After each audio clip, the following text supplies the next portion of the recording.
Okay, the next thing, I'm gonna do this really quickly because I don't want this video to be like really long.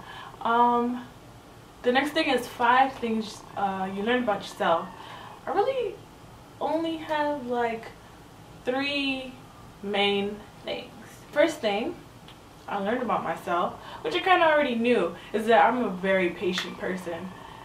But I must have gained some extra extra patience in Korea, because you have to be patient as a teacher, you have to be patient with your students, and being in a country where you don't speak the language. I am not fluent in Korean. I know survival Korean now, but I'm not fluent in Korean.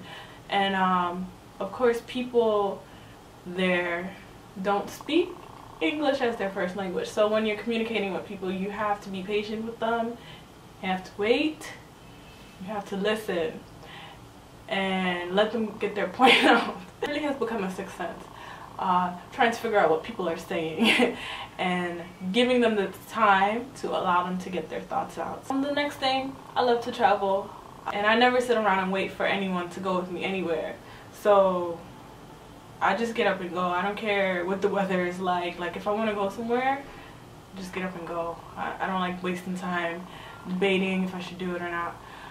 Just do it. The next thing I learned about myself, I still do not like the staring that I get when I'm out and about. Like, they stare hardcore in Korea, and I've experienced this a lot in other countries. I've experienced it in Spain, in Madrid. I was there for 4 months. Like, they stare too in Madrid. Koreans, they stare though, like owls. Like, you know how owls can turn their heads like all the way around? Like if you walk in, like if I walk into a room, people's heads would just follow me all the way around the room until I am out of their sight. Like, I try not to pay attention to it, but there's times when I'm just like, things that I dislike about Korea. Okay, again, number 1, the staring. Don't like it. Second thing I dislike, because I work in the public school system, you know, with public schools, resources vary, the way the school looks varies. So my school, it wasn't a poor school, but it wasn't like the richest school in Ulsan, whatever. Summertime is hot in Korea, okay? No aircon or air conditioning. I would be in class teaching with like back sweat. It got to the point where I'd be like, okay, I can't wear that light blue shirt because at the end of the day it's going to be dark blue because it's going to be covered in sweat, and that's really gross. Winter time, freezing in the classrooms and the teacher's office. Freezing. Like, can you turn on the heat? People, students, teachers have to walk around with blankets.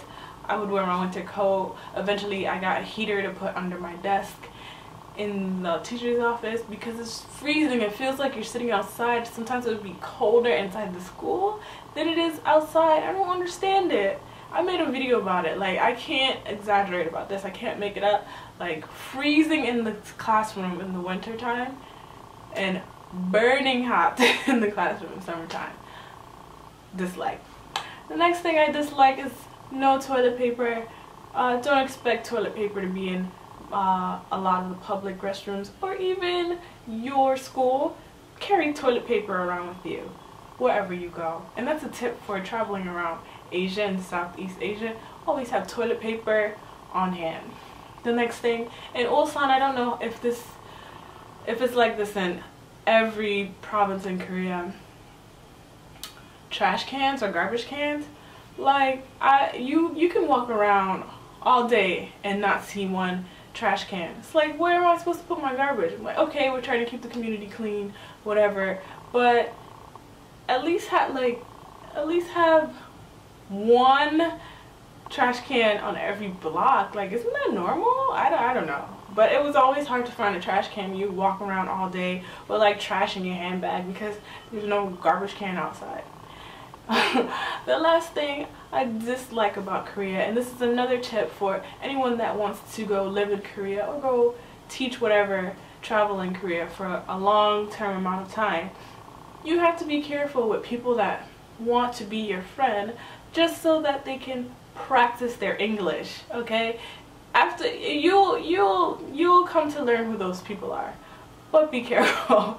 Like, I've made some really great friends in Korea and I miss them already, but you have to be aware of those people that will just be your friend because they want to practice their English with a Wigugin, with a foreigner, whatever.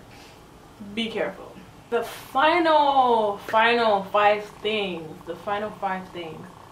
five things I like about Korea. 5 things I like about Korea. The first thing is public transportation.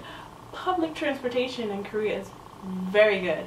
Like, I haven't driven a car in over a year. Wow, I hope I still remember how to drive my car. But you don't need a car in Korea unless you want that expense. You can get around on the bus or subway, whatever. Street food is really cheap. And Korean fast food like kimbap and ramyeon and bibimbap, it's really cheap. So if you want to save some money, the best thing to do is just to eat, if you want to eat out, is to eat Korean food or Korean street food to save money. And it's really cheap and it's really good. The banking system is very good.